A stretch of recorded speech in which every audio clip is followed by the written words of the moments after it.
Hello everyone, welcome to the HardReset channel, and today I'm going to show you how to access the installed APK files on the ONYX Boox Note Air 3C.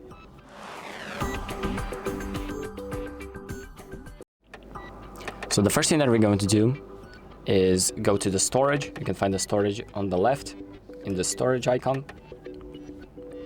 And then make sure that you're in the folder icon section and not in the recent file section.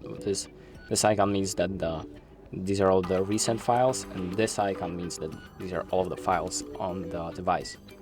So now that we're here, you have this APK button on the bottom, which we're gonna press to access all of the APK files. And I currently don't have any APK files installed, but if you do, they're going to be displayed right here. So that's pretty much it. Thank you for watching. I hope this video helps you, and make sure to like and subscribe.